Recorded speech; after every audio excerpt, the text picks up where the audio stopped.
Thank you very much, James, and good afternoon, everyone. It's really interesting listening to all of the setup, particularly the opening question that was asked, which is, how many of you are back in the office and how much so? Now, one of the things that's changed that we kind of noticed, 5 years ago, I spent 10 days in Shanghai just to sort of visit and get a feel for the place. And of course, the Chinese back then were already mad for QR codes. They were on every piece of advertising so that you could just lift your smartphone up and scan something and go to a link. And it took the pandemic for us to start using QR codes as check-in devices everywhere.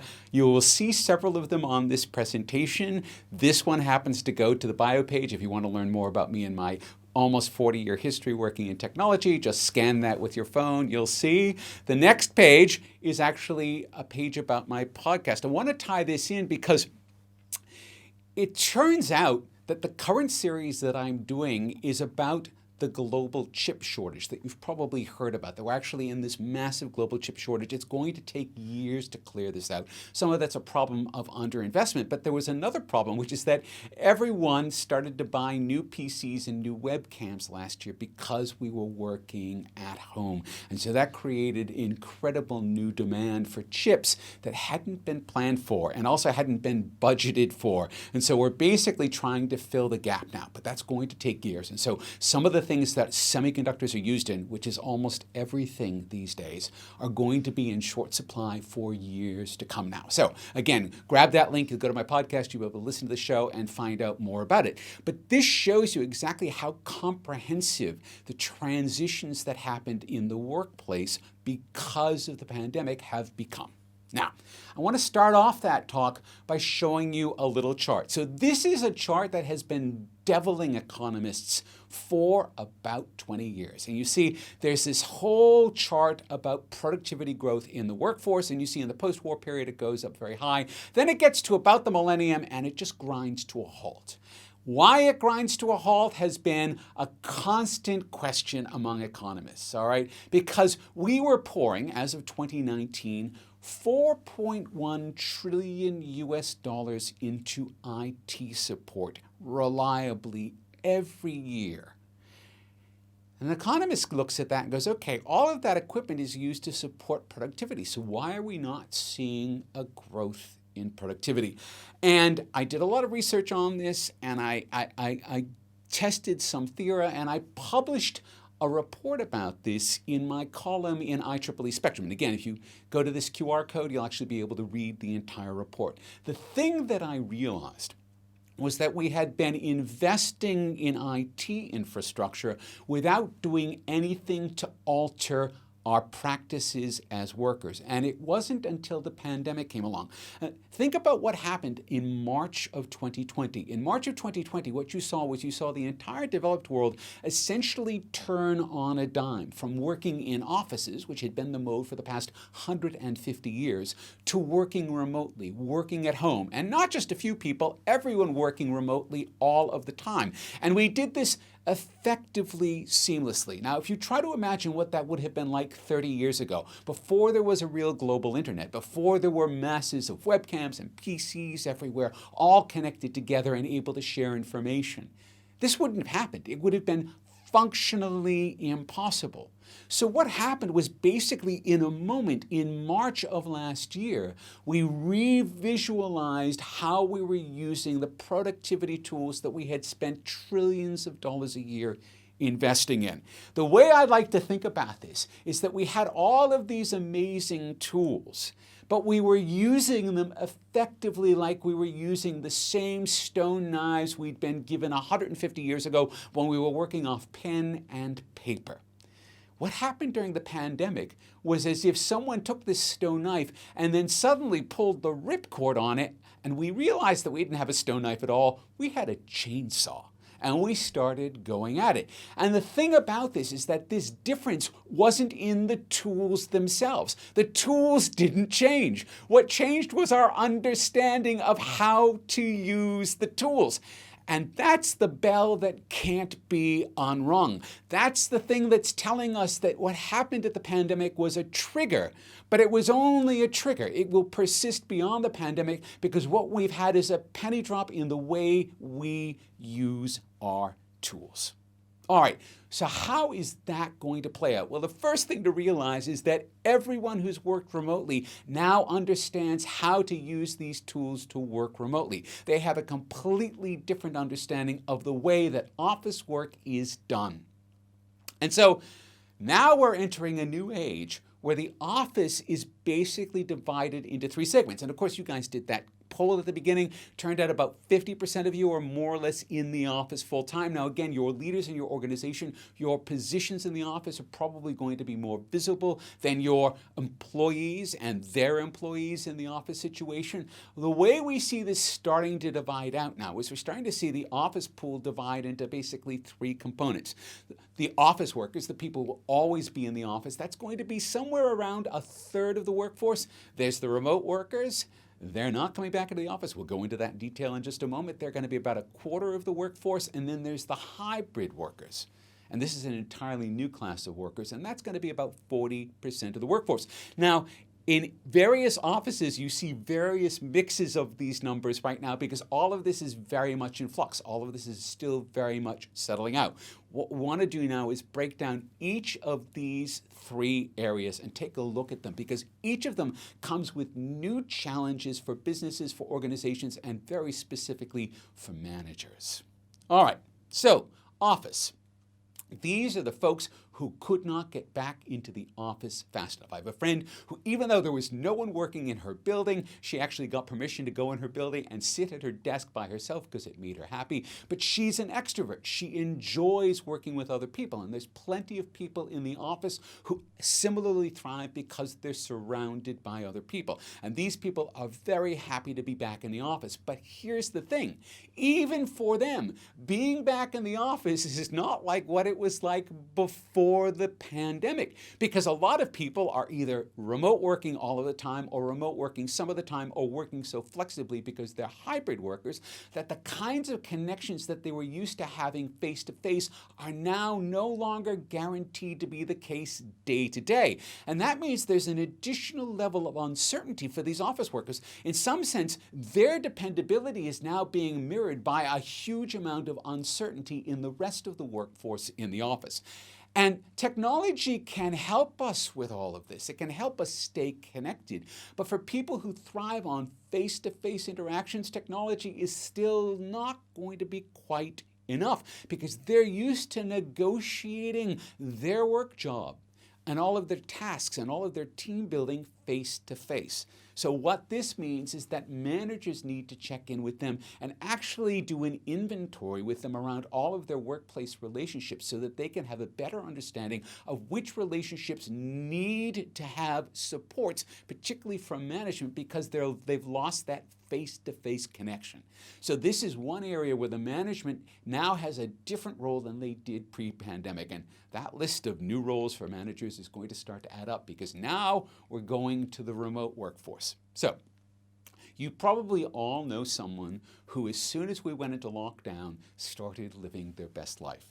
These people are far happier when they don't have to come into the office. They're productive, they'll get their work done, but they really actually enjoy being able to work remotely. Now, some teams have worked entirely remotely for a period of time. They've developed their own practices about that. Most businesses haven't done that. Most businesses haven't really even considered being able to do it. So it's not so much that this is a new class of worker, but it's a class of worker that is now rapidly growing. It's probably already double the size it was before the pandemic, and it will easily stay that way and probably swell to around a quarter to maybe as much as a full third of the workforce. And it will depend on the industry segment. It will depend on the type of role. Of course, all of those things will factor in. But we can already see that because of this transition, because of the new way that we understand how to use the tools that we have, that remote working is now not just a possibility for these people, it is absolutely necessary. And we can tell it's absolutely necessary because of how they react when their ability to work remotely is threatened. So this is something that we need to take a look at. The first thing we need to take a look at, though, are the management requirements of remote workers. So studies in the Harvard Business Review last year took a look at remote workers, I think specifically at Microsoft, and they realized that the more remote a worker was, paradoxically, the more face-to-face time they needed with the manager needs to check in with the staff member to make sure that they're staying focused on the task, that they're connected well with the rest of the team, and interestingly, that they're not overworking. Because particularly when someone makes a sudden transition to remote work, they lose some of the moorings around office time, work time, free time, play time, family time that they would have had before. And so part of what the manager's role is almost to be that career life coach to keep the employee balanced as they're working remotely. Again, this goes on to the list of new managerial skills that weren't required before the pandemic. Now, organizations, as the pandemic calms down, are starting to roll back their remote working policies, and that's not going well. So the first thing that we can note, this is from Bloomberg last week, is that employees are quitting. They would rather fight than switch back to the old style of working. That in fact, what they're doing is they're treasuring the freedom they have in remote working more than they treasure any particular job. This is not a problem for the remote working employee. This is a problem for the organizations that can't find their way to being able to make an accommodation, a negotiation, an arrangement that works with the remote employee. That arrangement is absolutely vital because these employees will often be very high-performing employees, and they will start leaving organizations that aren't prepared to meet them in this need for remote work. And you can see, just this past weekend, Tim Cook said that Apple employees at the main campus had to be back 3 days a week. And 3 days a week, by the way, if you haven't seen, is the new normal. There are the core days, Tuesday, Wednesday, Thursday. Monday, people are either on Zoom meetings at home or they're getting caught up on work. Fridays, well, we don't know if we've actually just transitioned to a 4-day week and no one's told us yet. Friday is the new interesting day there. Apple has recommended that, in fact, its employees come back 3 days a week and immediately got a huge petition going internally. Thousands of employees saying, no, don't make us come back to work. We are absolutely happily fine at home. So this is the biggest, most powerful corporation pretty much on earth, $3 trillion. And they're getting fundamental pushback because they have misread the room about what their employees want. But really, no one misread the room better than the CEO of a magazine called The Washingtonian. This is sort of the local magazine in Washington, D.C. The CEO wrote an op-ed that was published in the Washington Post, so read by tens of millions of people, telling her employees it was time to come back to the office. There's a lot of reasons to be in the office, absolutely, and if you do decide to stay out of the office, something you need to keep in mind is that it's easier to fire an employee that you don't have a close physical relationship with. And her employees, who had been working at home successfully for 15 months, her employees said, we've been doing just fine. And yeah, okay, I understand why you want us back in the office, but don't threaten our jobs.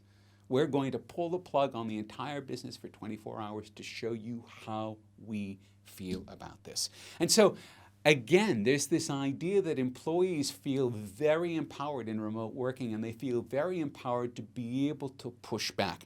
And what we're seeing is basically a disconnect. The further you are in an organization, the closer to the top that you are, the more that you have this desire to have everything snap back to the way it was before the pandemic. However, everyone who has actually thrived during the pandemic and has learned new styles of working and learned how to master the tools in their new way, who is out there cutting the trees down with the chainsaw.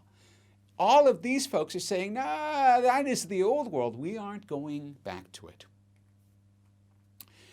All right.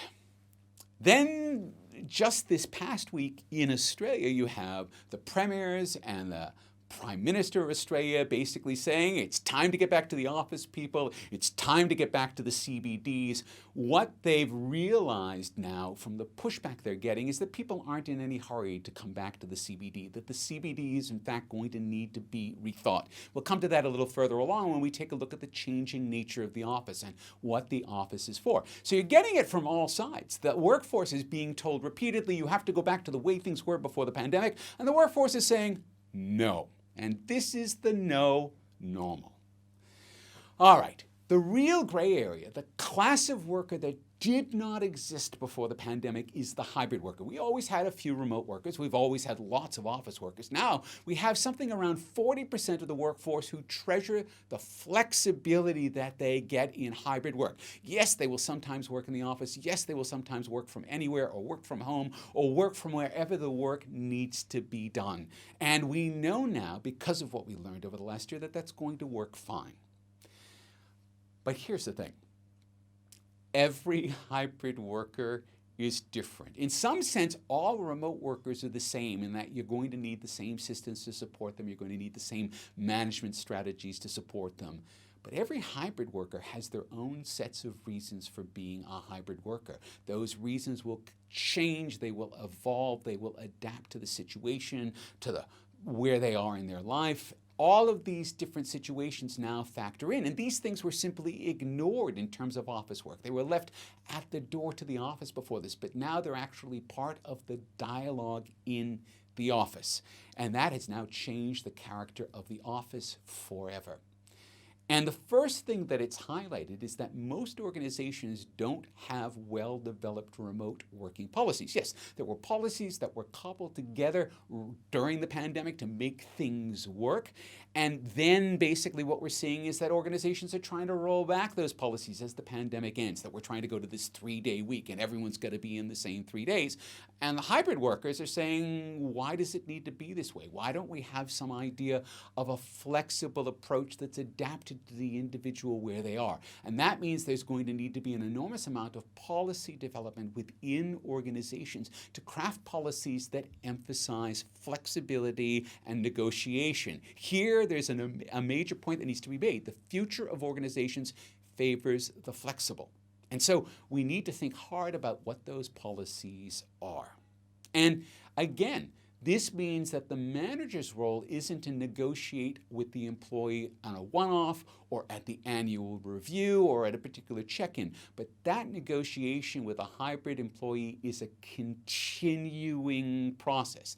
The manager and the employee are constantly checking in with one another, understanding what the needs of the organization are, balancing those against the needs of the employee, and negotiating a policy and an accommodation that works for that period of time, with the knowledge that in fact that may be different in a week or in 2 weeks or in 3 weeks. And if this sounds like a lot of work for the manager, yeah, that's the deal now, because in fact the thing that we think of as management, that is the thing that has changed the most during the pandemic. And it's being reflected now in the structure of our offices. If people aren't in offices as much, that we don't actually need a desk for every single worker in the office. We need desks that people can come and work from. But in fact, people go to the office now in order to be able to connect, in order to be able to build teams, in order to be able to think together, to strategize, to plan, or really just to sit around and shoot the breeze, because that's the way you build the kinds of connections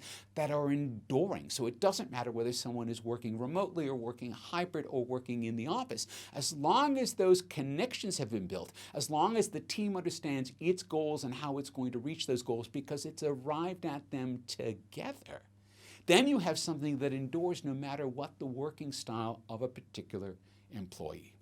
And again, all of that actually lies on the shoulders of the manager. The manager now needs to deal with these 3 different classes of employees, with the always-in employee having to deal with this enormous amount of flexibility in all of the other employees they're interacting with, the remote employees and all of the things that the remote employees are going to have to handle and how they can support those remote employees in their work. And then finally, and I think most significantly, the hybrid employees. And the thing is, as we get better at this, as we develop new techniques and new policies, hybrid workers will become more and more comfortable being hybrid workers, and that will mean that it will grow to be an increasing part of the workforce. So that it could very well be that as we exit this decade, the hybrid workforce is somewhere around 70%. There's 10% who are always in the office, and then probably another 20 to 25% who are remote workers. That this is the way we look as we exit the pandemic,